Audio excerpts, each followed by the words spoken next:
പരിശുദ്ധ അമ്മയ്ക്കും തിരുകുമാരനും കോടാനുകോടി നന്ദി പറയുന്നു. എൻ്റെ പേര് മിനി സന്തോഷ്. മംഗലാപുരം ബെൽത്തങ്ങടി രൂപത സെൻറ്റ് തോമസ് ഫൊറോന ചർച്ച് ഉദനയിൽ നിന്നാണ് ഞാൻ വരുന്നത്. ഞാനിവിടെ വന്ന് 2020 ഫെബ്രുവരി 20 വന്ന് ഉടമ്പടി എടുത്തു. കൃപാസനത്തിനെക്കുറിച്ച് 2019 ഡിസംബറിലാണ് ഞാൻ അറിഞ്ഞത്. ഞാനിവിടെ വന്നത് എനിക്ക് ഭയങ്കര രോഗമായിരുന്നു. രോഗമെന്ന് പറഞ്ഞാൽ ഞാൻ ഡിഫൻസിലാണ് സർവീസ് ചെയ്തത്. അങ്ങനെ എനിക്ക് വയ്യാത്ത അതുകൊണ്ട് തന്നെ ഞാൻ എൻ്റെ സർവീസ് കംപ്ലീറ്റ് 20 ഇയേഴ്സ് ആയപ്പോഴേ ഞാൻ എഴുതി VRS പോന്നു.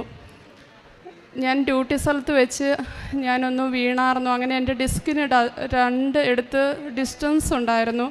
18 വർഷമായിരുന്നു. എനിക്ക് മുട്ടുകുത്തി ഒരു സ്രോതസ്സനായോ ഒരു നന്മ നിറഞ്ഞോ ചൊല്ലാൻ പറ്റത്തില്ലായിരുന്നു. ഞാനിവിടെ ഉടമ്പടി എടുത്തതിൻ്റെ ശേഷം എനിക്ക് ഇന്ന് ഒരു കൊന്ത കംപ്ലീറ്റ് ഞാൻ മുട്ടുകുത്തി ചൊല്ലുന്നുണ്ട്. അതേപോലെ തന്നെ എൻ്റെ മുട്ടിന് തേയ്മാനമായിരുന്നു. ഡോക്ടറെ കാണിച്ചപ്പോൾ ഡോക്ടർമാർ പറഞ്ഞു ഇത് 54 വർഷത്തെ തേയ്മാനമുണ്ട്, ഇത് സുഖപ്പെടുത്തില്ല എന്ന് പറഞ്ഞു. ഞാനിവിടെ വന്ന് നേർച്ച വസ്തു തൂക്കുമായിരുന്നു. ആദ്യം എനിക്ക് ഉടമ്പടി പ്രാർത്ഥനയോ പ്രതിശിര പ്രാർത്ഥനയോ മുട്ടുകുത്തി ചൊല്ലാൻ പറ്റത്തില്ലായിരുന്നു. ഞാൻ അമ്മയോട് കരഞ്ഞ് പ്രാർത്ഥിച്ച് അമ്മയുടെ അടുത്ത് ഞാൻ മുട്ടുകുത്തി നിന്ന് പ്രാർത്ഥിക്കണം.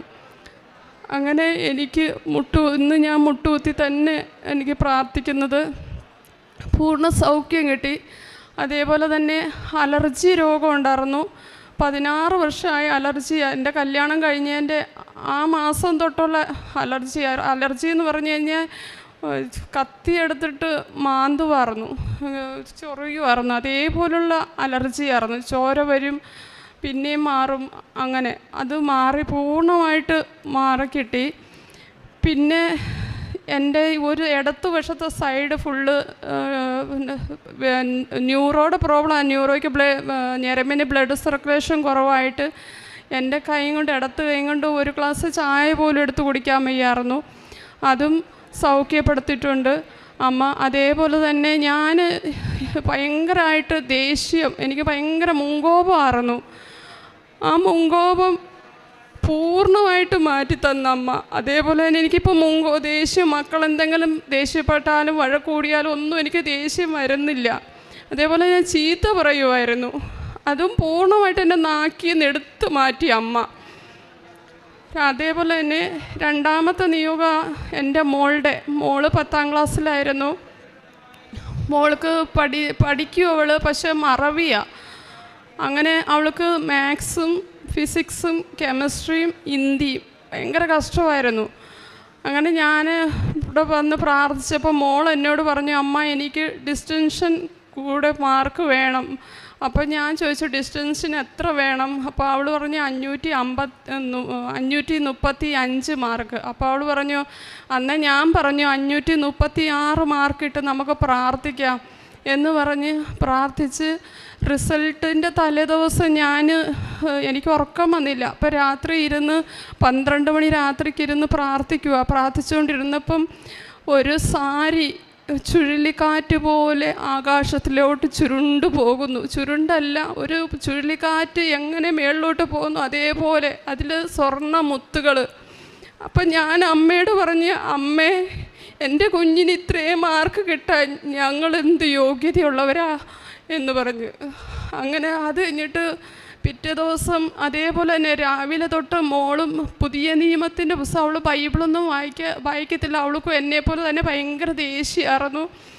അവൾ എന്നോട് വഴക്കൂടും, അങ്ങനെയൊക്കെ ആയിരുന്നു. അതെല്ലാം മാറി കിട്ടി. പിറ്റേ ദിവസം മോള് പുതിയ നിയമത്തിൻ്റെ ഫുള്ള് രാവിലെ തൊട്ട് റിസൾട്ട് 3 മണിക്കാണ്. അതുവരെ അവൾ ആ പുതിയ നിയമം ഫുള്ള് കംപ്ലീറ്റ് വായിച്ചില്ല, അവൾ പഠിച്ച് തീർത്ത്. അപ്പോൾ ഞാനിരുന്ന് എൻ്റെ ബെഡേലിരുന്ന് പ്രാർത്ഥിച്ചുകൊണ്ടിരിക്കുന്ന സമയത്ത് എന്നോട് ആരോ വന്ന് പറയുന്ന പോലെ തോന്നി. എനിക്ക് എണിച്ച് അലമാരിക്കകത്തൊരു തിരുകുടുംബത്തിൻ്റെ ഒരു ഫോട്ടോ ഇരിപ്പുണ്ട്, അവിടെ ഒരു തിരി കത്തിച്ചേച്ച് പ്രാർത്ഥിക്കാൻ. ഞാൻ വേഗം പോയി തിരിയെടുത്തുകൊണ്ട് വന്ന് കത്തിച്ച് ഞാൻ കണ്ണടച്ച് പ്രാർത്ഥിക്കാൻ തുടങ്ങിയപ്പം ആ അലമാരി എനിക്കൊരാകാശം, നീല ആകാശം പോലെയാണ് കണ്ടത്. അതിനകത്ത് അമ്മ സിൽവർ കളറുള്ള അമ്മയുടെ അതേ കളറുള്ള ഒരു മാലാഖയല്ല, 1 കോടി മാലാഖമാരവിടെ നിൽക്കുന്നതായിട്ട് ഞാൻ കണ്ട്. അപ്പം ഞാൻ അമ്മയോട് പറഞ്ഞു, അമ്മേ ഞാൻ നന്ദി പറയുന്നു, ഞാൻ ഇത്രയും മാത്രം എൻ്റെ കുഞ്ഞിന് മാർക്ക് കിട്ടാൻ ഞാൻ എന്താണ് യോഗ്യത? എൻ്റെ കുഞ്ഞിന് എന്തൊരു യോഗ്യതയുണ്ട്? അവൾക്കൊരു 430 മാർക്ക് പോലും കിട്ടാൻ യോഗ്യതയില്ലാത്ത കുഞ്ഞാണ്. എല്ലായിട്ട് പലവട്ടം പേരൻസ് മീറ്റിങ്ങിനൊക്കെ പോകുമ്പോൾ ഞാൻ കരഞ്ഞോണ്ട് തിരിച്ചു പോരാറുണ്ട്. അത്രയും ഉയർത്തി തന്ന, എന്നിട്ട് മാർക്കൊക്കെ തന്ന് അന്നത്തെ റിസൾട്ട് 3 മണിക്ക് റിസൾട്ട് കിട്ടിയത് 552 മാർക്ക് തന്ന് എൻ്റെ അമ്മയും എൻ്റെ തിരുകുമാരനും തന്ന് അനുഗ്രഹിച്ചു. അതേപോലെ തന്നെ റിസൾട്ട് എക്സാം എഴുതാൻ നേരത്ത് അവൾ പറഞ്ഞു, അമ്മ എനിക്ക് എഴുതിയത് എന്താണെന്ന് അറിയത്തില്ല. ഞാൻ ചിരിച്ച്, മോക്കടെ പരീക്ഷ എഴുതിയത് അമ്മയാണല്ലോ. അപ്പോൾ അമ്മയോട് ഞാൻ നേരത്തെ പറഞ്ഞന്ന്, അമ്മ കൂടെ പോയി അമ്മയുടെ മടിയിലിരുത്തി എഴുതണം. അപ്പോൾ എഴുതാൻ നേരത്ത് എൻ്റെ ഈശോ അവക്കടെ കയ്യെ പിടിച്ചെഴുതണം. ഞാൻ മോളോട് പറഞ്ഞു, മോളെ നീ പേപ്പർ എഴുതിയതിന് ശേഷം ടീച്ചർമാർക്കല്ല കൊടുക്കുന്നത്, അത് ഈശോയ്ക്കാണ് കൊടുക്കേണ്ടത്, നീ പറഞ്ഞിട്ട് കൊടുക്കണം, ഇതെൻ്റെ ടീച്ചറല്ല, ഇത് ഈശോയാണ് എന്ന്, അത് കറക്ഷൻ ചെയ്യുന്ന ഈശോയായിരിക്കും എന്ന് പറഞ്ഞു. ശരിക്കും പറഞ്ഞാൽ എനിക്ക് റിസൾട്ട് വന്നപ്പോൾ എനിക്ക് അങ്ങനെ തന്നെ തോന്നി, ഈശോയായിരുന്നു റിസൾട്ട് തന്നത്, അമ്മയാണ് എഴുതിച്ചത് എന്ന്. ഞാൻ ആ അമ്മയ്ക്കും ഈശോയ്ക്കും കൊടാനുകൂടി നന്ദി പറയുന്നു. അതേപോലെ തന്നെ 3ാമത്തെ സാക്ഷ്യം എൻ്റെ ഭർത്താവിൻ്റേതാണ്. ഭർത്താവിന് ആർമിയിലായിരുന്നു. ഹസ്ബൻഡിന് 10 വർഷമായിട്ട് നടുവേദനയായിരുന്നു. ചേട്ടനങ്ങനെ വിശ്വാസമൊന്നുമില്ല, വലിയ വിശ്വാസമില്ല, പ്രാർത്ഥിക്കും. പരിശുദ്ധ അമ്മേനെ കൊന്ത ഒറ്റയ്ക്കിരുന്ന് ചൊല്ലത്തില്ല, പക്ഷെ പ്രാർത്ഥിക്കും. പക്ഷെ പുള്ളി ഓരോ ദിവസം ഇരുന്നിട്ട് എന്നോട് പറഞ്ഞു, നീ ഇത്രയും മാത്രം പ്രാർത്ഥിക്കുന്നുണ്ടല്ലോ, എൻ്റെ നടുവേദന മുട്ടുവേദന എല്ലാം ഉണ്ട്, പ്രാർത്ഥിക്കാൻ പറഞ്ഞു. അങ്ങനെ ഞാനൊരു ദിവസം പ്രാർത്ഥിച്ച്, അപ്പോൾ പുള്ളിക്ക് തമ്പാക്കു തിന്നുന്നൊരു അസുഖം, ഒരു ഭയങ്കര ഇതുണ്ടായി, ഭയങ്കര എത്ര പറഞ്ഞാലും കേൾക്കത്തില്ല. അപ്പോൾ ഞാൻ ഒരു ദിവസം രാത്രി ഉടമ്പടി പ്രാർത്ഥനയല്ലേ നേർച്ച ഉപ്പ് എടുത്തുകൊണ്ട് പോയി. ചേട്ടൻ ലീവിന് വന്നിട്ടുണ്ടാകുന്ന അന്ന് ഞാൻ നാവി തൊട്ടെന്നല്ല, അതങ്ങ് അമക്കി വെച്ചേച്ച് പറഞ്ഞു, ഇനി നാളെ തൊട്ട് ഇത് തൊടത്തില്ല എന്ന് പറഞ്ഞു. പിറ്റേ ദിവസം തൊട്ട് അത് പോക്കറ്റിൽ വെച്ചുകൊണ്ട് നടക്കുന്നുണ്ട്, പക്ഷെ തൊടുന്നില്ല. അതേപോലെ തന്നെ ഞാൻ അതിന് മുന്നേ 2-3 ദിവസത്തെ അമ്മേനെ കണ്ടായിരുന്നു. അപ്പോൾ ഇതൊക്കെ ചേട്ടനോട് പറയുമ്പം ചേട്ടന് വലിയ ഒരുമാതിരി ചിരിക്കുമായിരുന്നു. അപ്പം ഞാൻ അമ്മയോട് പറഞ്ഞു, അമ്മേ ഇനി എൻ്റെ അമ്മ എൻ്റെ അടുത്ത് വരുമ്പം എൻ്റെ ചേട്ടനുള്ള സമയത്ത് മാത്രമേ വരാവുള്ളൂ എന്ന് പറഞ്ഞു. അങ്ങനെ അമ്മ ഒരു ദിവസം ഏപ്രിൽ ജൂൺ മാസത്തിൽ അമ്മ 7-ാം തീയതി, അതും 7-ാം തീയതിയാണ് അമ്മ വന്നത്. അമ്മ വന്നു. അപ്പം നിങ്ങൾ ചേട്ടൻ ഡ്യൂട്ടിക്ക് പോയിട്ട് വന്നു. അപ്പോൾ കാര്യങ്ങളെല്ലാം പറഞ്ഞതിന് ശേഷം ചേട്ടൻ പെട്ടെന്ന് എന്നോട് പറഞ്ഞു, ഞാൻ കിടക്കുവാന്ന് പറഞ്ഞു, ഉറക്കം വരുന്നു, ഉറങ്ങുന്നു പറഞ്ഞു. ഞങ്ങൾ 11:30 വരെ ഇരുന്ന് ഓരോ കാര്യം പറഞ്ഞു. അത് കഴിഞ്ഞിട്ട് പെട്ടെന്ന് ചേട്ടൻ തിരിഞ്ഞ് കിടന്നു. ഞാൻ നേരെ തന്നെ കിടക്കുക, പട്ടി ഭയങ്കര കൊര. അപ്പം ഞാൻ പെട്ടെന്ന് വന്നാൽ പുറത്തെ ലൈറ്റ് ഇടാമെന്ന് പറഞ്ഞുകൊണ്ട് ഞാൻ എണീക്കാൻ നോക്കുമ്പോൾ എനിക്ക് എണീക്കാൻ പറ്റുന്നില്ല. എൻ്റെ ശരീരമെല്ലാം ഒരു പച്ച പോലെയായി. പെട്ടെന്ന് ഞാൻ ഏത് നൈറ്റി ഇട്ടോ അതേ നൈറ്റിയിൽ ഒരു സ്ത്രീ എണീച്ച് പോയി സ്വിച്ചിട്ട് പുറത്തെ ലൈറ്റെല്ലാം ഓണായി, പട്ടി കൊര നിന്ന്. പെട്ടെന്ന് അപ്പോൾ എനിക്ക് കൈയൊന്നും മൂവ്മെൻ്റ് ഇല്ല, എൻ്റെ ഫുള്ള് ശരീരം, എനിക്ക് കണ്ണ് കാണുന്നുണ്ട്, പക്ഷേ വേറൊന്നും മൂവ്മെൻ്റ് ആവുന്നില്ല. അങ്ങനെ 2 മിനിറ്റ് കഴിഞ്ഞപ്പം കൃപാസനത്തിലെ അമ്മ എൻ്റെ അടുത്ത് വന്നേച്ച് ഇങ്ങനെ നിൽക്കുന്നു. അമ്മയുടെ കണ്ണീന്ന് ഒരു സൂര്യൻ എന്ന് പറയാം, സൂര്യൻ്റെ പ്രകാശം അമ്മയുടെ കണ്ണീന്ന് എൻ്റെ മുഖത്തോട്ടടിച്ച്, അതടിച്ചിട്ട് എന്നോട് ഇങ്ങനെ പറയുന്ന പോലെ തോന്നി, മകളെ നീ സ്തുതിക്ക്, നിൻ്റെ നിയോഗങ്ങൾ പറഞ്ഞ് സ്തുതിക്കാൻ പറഞ്ഞു. ഞാൻ നിയോഗങ്ങൾ പറയാൻ പറ്റുന്നില്ല, ഞാൻ ഉള്ളു മനസ്സും കൊണ്ട് പറഞ്ഞ് സ്തുതിച്ചപ്പോൾ എൻ്റെ കണ്ണീന്ന് കണ്ണുനീരിങ്ങനെ തിളച്ചുകൊണ്ട് കിടക്കുക. അത് കുറേ നേരം കഴിഞ്ഞ് അപ്പം ഞാൻ എൻ്റെ നിയോഗങ്ങളെല്ലാം പറഞ്ഞു, എല്ലാ കാര്യങ്ങളും പറഞ്ഞു. പെട്ടെന്ന് ഈശോയെന്ന് പറഞ്ഞു. അങ്ങനെ ചാടി എണീച്ച്. അപ്പം പിന്നെ അമ്മേനെ കണ്ടില്ല. അപ്പോൾ എൻ്റെ ചേട്ടൻ ഉറങ്ങിക്കഴിഞ്ഞ് കഴിഞ്ഞാൽ പിന്നെ എണിപ്പിക്കണമെങ്കിൽ നമ്മൾ തല്ലി എണിപ്പിച്ചാൽ എണീക്കുകയില്ല. ചേട്ടനെ ഞാൻ പറഞ്ഞു, ഇതാ അമ്മ വന്നു, നമുക്ക് സ്തുതിക്കാമെന്ന് പറഞ്ഞു. ചേട്ടൻ ചാടി എൻ്റെ കയ്യെ പിടിച്ച് കൈ കോർത്ത് ഞങ്ങൾ രണ്ടുപേരും സ്തുതിച്ചു. പിന്നീട് ചേട്ടൻ പറഞ്ഞു, ഞാൻ ഉറങ്ങുവാന്ന് പറഞ്ഞു. കടന്നു. ഞാൻ കൊന്ത ചൊല്ലി വിശ്വാസ പ്രമാണം ചൊല്ലി പിന്നെ കടന്നു. അതേപോലെ തന്നെ എൻ്റെ മോന് കഴുത്ത് വേദന ഉണ്ടായിരുന്നു. ഈ കഴുത്തിൻ്റെ കരണഞ്ഞരമ്പിൻ്റെ അവിടെ ആ കരണഞ്ഞരമ്പ് ഒരു എല്ല് കഷ്ണം പോലെ ഇങ്ങനെ കട്ടിയായിട്ടായിരുന്നേ. അപ്പോൾ കഴിഞ്ഞ വർഷം ഗൂഗിൾ മീറ്റിൻ്റെ സമയത്ത് അച്ഛൻ്റെ ധ്യാനത്തിൻ്റെ ആ സമയത്ത് ഞാൻ എല്ലാ ഇതും കൂടുമായിരുന്നു. അപ്പോൾ ഈ മോനെ ഞാൻ എന്നും എൻ്റെ അടുത്ത് നിർത്തിയേച്ച് ഞാൻ അവരുടെ തൊട്ട് പ്രാർത്ഥിക്കും. ഒരു ദിവസം ഞാനിങ്ങനെ പറഞ്ഞു, എൻ്റെ അമ്മേ, ഈ എല്ല് പോലുള്ള ആ ഞരമ്പിനെ അമ്മ പഞ്ഞി പോലെ മാറ്റിത്തരണം എന്ന് പറഞ്ഞ് എൻ്റെ പിറ്റേ ദിവസം തൊട്ട് കുഞ്ഞിനാണെങ്കിൽ എഴുതാനോ രാവിലെ എണിച്ച് ഒരക്ഷരം എഴുതത്തോ ഇല്ല. അവന് എഴുതാൻ പറ്റില്ല, ഭയങ്കര കഴുത്തുവേനയാണ്, കുനിഞ്ഞിരുന്ന് എഴുതാൻ പറ്റില്ല, അവന് അക്ഷരങ്ങൾ അറിയില്ല, ടീച്ചർമാർ വഴക്ക്, വായിക്കാൻ അറിയില്ല. ഇപ്പോൾ കുഞ്ഞിന് ആ ഞരമ്പിന് വേദനയെ പൂർണ്ണ സൗഖ്യം കിട്ടി. അതേപോലെ തന്നെ കുഞ്ഞിന് എഴുതാനും വായിക്കാൻ പഠിച്ചു, എഴുതാൻ ഇപ്പോൾ ട്രൈ ചെയ്തുകൊണ്ടുണ്ട്. അതേപോലെ തന്നെ ചേട്ടന് പുറത്ത് 18 വർഷത്തിൻ്റെ മേളിലായ മുഴയുണ്ടായിരുന്നു. ഒരു മുഴ വലിയ മുഴയും ബാക്കിയുള്ള ഒരു 5-10 ചെറിയ മുഴകൾ. അപ്പം ഞാൻ എന്നും ആ ലീവിന് വരുമ്പോൾ ആ തൈലം തൂക്കുമായിരുന്നു, തൈലവും ഉപ്പും ചേർത്ത് തൂക്കുമായിരുന്നു. അപ്പോൾ ഒരു ദിവസം ചേട്ടൻ വന്നപ്പോൾ ഞാൻ അതിനെ തൈലവും ഉപ്പും കൂടെ ഒരുമിച്ച് ചേർത്തേച്ച് അത് ആ മുഴയിൽ ഉരച്ചിച്ച് ഞാൻ വിശ്വാസ പ്രമാണം ചൊല്ലി കുരിശ് വരച്ച് പ്രാർത്ഥിച്ച്. പിറ്റേ മാസം ആ മുഴയ്ക്ക് അതുവരെ വേദനയില്ലായിരുന്നു. ആ മുഴയ്ക്ക് വേദന പെട്ടെന്ന് വരികയും പെട്ടെന്ന് ക്രിസ്മസിന് വന്നതിൻ്റെ ആ സമയത്ത് ലീവിന് പോയി ഡോക്ടറെ കാണിക്കുകയും അത് അന്ന് തന്നെ ഓപ്പറേഷൻ ചെയ്തു.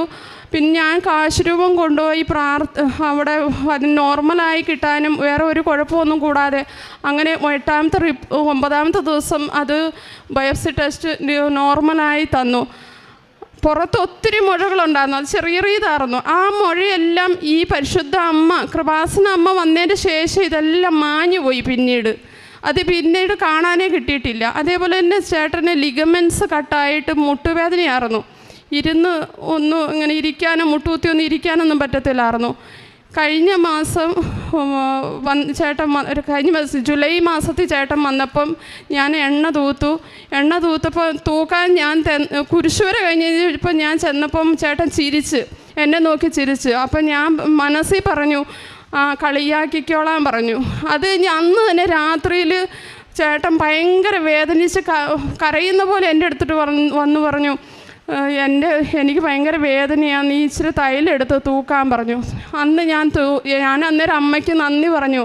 അമ്മ, ഇത് സുഖപ്പെടുത്താൻ വേണ്ടിയിട്ടാണ് അമ്മ മകനെ കൊണ്ടുവന്നത് എന്ന് പറഞ്ഞ് ഞാൻ വിശ്വാസ പ്രമാണം ചൊല്ലി തൂത്തതിൻ്റെ ശേഷം ഇന്ന് വരെ മുട്ടുവേദനയും വന്നിട്ടില്ല, നടുവേദനയും വന്നിട്ടില്ല, എല്ലാ രോഗങ്ങളും സൗഖ്യപ്പെടുത്തി. കരങ്ങളടിച്ചുകൊണ്ട് നമുക്ക് കർത്താവിനെ സ്തുതിക്കാം. യേശുവേ സ്തോത്രം, യേശുവേ നന്ദി. യേശുവേ പ്രിയമുള്ളവരെ,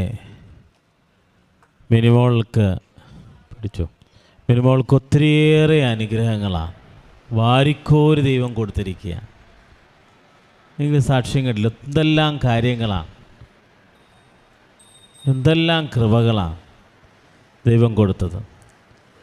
18 വർഷമായ നടുവേദന, അതെല്ലാം ഈശോ എടുത്തു മാറ്റുകയാണ്. ഭർത്താവിൻ്റെ മുഴ ഉടമ്പടി തൈലം പൂശി പ്രാർത്ഥിച്ചപ്പോൾ സൗഖ്യപ്പെട്ടു. ഇങ്ങനെ ദൈവം നിരവധിയായ അനുഗ്രഹങ്ങൾ ഇങ്ങനെ കൊടുക്കുകയാണ്. പിന്നെ കുഞ്ഞിൻ്റെ പരീക്ഷാ വിജയം മാർക്കിട്ട് പ്രാർത്ഥിച്ചതെന്നാണ്. അങ്ങനെ ഒരു സാക്ഷ്യം ആദ്യമാണ്. മാർക്കിട്ട് പ്രാർത്ഥിച്ചു, ഡേറ്റ് ഇട്ട് പ്രാർത്ഥിക്കുന്ന പോലെ തന്നെ മാർക്കിട്ട് പ്രാർത്ഥിച്ചത്, അതിനപ്പുറമായിട്ട് മാർക്ക് കൊടുത്തു എന്നുള്ളതാണ്. ഇപ്പോൾ ദൈവം ഇങ്ങനെ അത്ഭുതകരമായിട്ട് ഇടപെടുകയാണ്. ഇനി പ്രത്യക്ഷീകരണ അനുഭവമുണ്ടായി, കൃപാസനം പ്രത്യക്ഷീകരണം ആവർത്തനമുണ്ടായി. അതായത് പരിശുദ്ധമ്മയുടെ സാന്നിധ്യം കണ്ടുവെന്നാണ് പറയുന്നത്. ഒരു വലിയ സാരി ആകാശത്ത് നിന്ന് വീഴുന്നത് പോലെ കണ്ടു. അതായത് പഴയ നിയമ വാഗ്ദാന പേടകം വഹിച്ചുകൊണ്ട് പോകുമ്പോൾ ആകാശത്ത് നിന്ന് മേഘത്തിൻ്റെ സാന്നിധ്യമുണ്ടായി. വാഗ്ദാന പേടകം പോകുന്ന വഴിയിലെല്ലാം ഈ സാന്നിധ്യം നിഴലിക്കുമായിരുന്നു. അങ്ങനെ പുറപ്പാടിൻ്റെ പുസ്തകം 14:14 പറയും, അവരുടെ ജീവിത വഴി യാത്രയിൽ ഇസ്രായേൽ ജനതയ്ക്ക് ദൈവം പകൽ മേഘസ്തംഭമായും രാത്രിയുടെ യാമങ്ങളിൽ അഗ്നിസ്തംഭമായും അവരുടെ കൂടെ നടന്നുവെന്ന്. എന്നിട്ട് പുറപ്പാട് പുസ്തകം പ്രസ്താവിക്കുന്നുണ്ട്, നിങ്ങളൊന്ന് മാത്രം ചെയ്താൽ മതി, മൗനമായിരിക്കുക, നിങ്ങൾക്ക് വേണ്ടി നിങ്ങളുടെ ദൈവം യുദ്ധം ചെയ്യും. ഇപ്പം ഈ മേഘത്തിൻ്റെ സാന്നിധ്യമാണ്. അത് കഴിഞ്ഞ് മാലാഖമാരെ കണ്ടു. അത് കഴിഞ്ഞപ്പോൾ കൃപാസനത്തിൽ പ്രത്യക്ഷയായ പരിശുദ്ധ അമ്മയെ നേരിട്ട് കണ്ടുവെന്നാണ് പറയുന്നത്. ഇതൊരു വലിയൊരു ദൈവാനുഭവമാണ്. പരിശുദ്ധമ്മയെ കണ്ടപ്പോൾ മിനിമോൾക്കുണ്ടായ സന്തോഷം എന്താ ഫീൽ ചെയ്യുന്നത്? സന്തോഷം എനിക്ക് പറയാൻ പറ്റത്തില്ല. അന്നത്തെ രാത്രി ഞാൻ ഉറങ്ങിയിട്ടില്ല. അത് ഈ ഭൂമിയിൽ ഒരിക്കലും നമുക്ക് കിട്ടാൻ വയ്യാത്തൊരു സ്നേഹമാണ്. അത് പറഞ്ഞു തീർക്കാൻ വയ്യ. വലിയ ദൈവാനുഭവമാണ്. അതായത് ഉടമ്പടിയിലെന്താ, ദൈവം നിങ്ങളുടെ കൂടെ വരുമെന്നാണ് ഉടമ്പടി ചെയ്യുമ്പോൾ. അത് നിങ്ങൾ ഏത് ദുരന്തത്തിലാണെങ്കിലും, ഏത് വിഷമസന്ധിയിലാണെങ്കിലും, ഏത് കടക്കടിയിലാണെങ്കിലും, രോഗത്തിലാണെങ്കിലും ദൈവം നിങ്ങളുടെ കൂടെ വരും. ദൈവം നമ്മുടെ കൂടെ വന്നിട്ട് നമ്മുടെ കുടുംബത്തെ ആശീർവദിക്കുകയാണ്, നമ്മുടെ ജീവിത ദുരിതങ്ങൾ ഏറ്റെടുക്കുകയാണ്, നമ്മുടെ സങ്കടങ്ങൾ ഏറ്റെടുക്കുകയാണ്. പക്ഷെ നമ്മൾ ചെയ്യേണ്ടത് ദൈവത്തോട് വിശ്വസ്ത പുലർത്തി പ്രാർത്ഥനകൾ കൃത്യമായി നിർവഹിച്ച് പ്രഭാത ഉടമ്പടി പ്രത്യക്ഷീകരണ പ്രാർത്ഥനകൾ കൃത്യമായിട്ട് 6 മണിക്ക് മുമ്പായിട്ട് ചൊല്ലി, അതുപോലെ തന്നെ ഉടമ്പടി പ്രാർത്ഥന സന്ധ്യാപ്രാർത്ഥനയ്ക്ക് ശേഷം ചൊല്ലി ഉടമ്പടി നിബന്ധനകൾ പാലിച്ച് ദൈവസ്നേഹത്തിൽ നിറയുമ്പോൾ ഏത് കീറാമുട്ടിയായ വിഷയമാണെങ്കിലും ദൈവം ഏറ്റെടുക്കും. അതാണ് കൃപാസന പ്രത്യക്ഷയായ പരിശുദ്ധമ്മയുടെ മാധ്യശക്തി എന്നുള്ളത്. അമ്മ മാധ്യശക്തിയിലാണ് ഈ കൃപകളെല്ലാം വർഷിക്കപ്പെടുന്നത്. അങ്ങനെ നിരവധി പേർക്ക് പരിശുദ്ധമ്മയുടെ സാന്നിധ്യം അനുഭവപ്പെട്ടിട്ടുണ്ട്. നിരവധി പേര് സ്വപ്നത്തിലെ പരിശുദ്ധയമ്മ അടുത്ത് ചെന്ന് സൗഖ്യപ്പെട്ട അനുഭവങ്ങൾ കൃപാസനം യൂട്യൂബിൽ സാക്ഷ്യപ്പെടുത്തിയിട്ടുണ്ട്. കൃപാസനം പ്രേക്ഷക പത്രികയിലുണ്ട്. അപ്പോൾ ഇതെല്ലാം ദൈവാനുഭവമാണ്. അതായത് ദൈവം നിൻ്റെ കൂടെ വരികയാണ്. വെളിപാടിൻ്റെ പുസ്തകം 11 പറയും, അങ്ങനെ ജീവിത ദുരിതങ്ങൾ ദൈവ തിരുസന്നിധിയിൽ സമർപ്പിച്ച് പരിശുദ്ധമ്മയുടെ മാധ്യസ്ഥം തേടി പ്രാർത്ഥിക്കുമ്പോൾ നിങ്ങൾ കാണുന്ന വാഗ്ദാന പേടകം കാണായി. അവിടനെ സൂര്യനെ ഉടയാടയാക്കി ചന്ദ്രനെ പാദപീഠാക്കിയ പരിശുദ്ധമ്മ കൃപാസനത്തിൽ പ്രത്യക്ഷയായ സിൽവർ ഗ്രേ കളറിൽ പ്രത്യക്ഷയായ പരിശുദ്ധമ്മയുടെ മാധ്യസ്ഥമാണ് ഉണ്ടാകുന്നത്. ഈ അമ്മ നിങ്ങളുടെ കൂടെയുണ്ട്. ഏതു ദുരന്തത്തിലും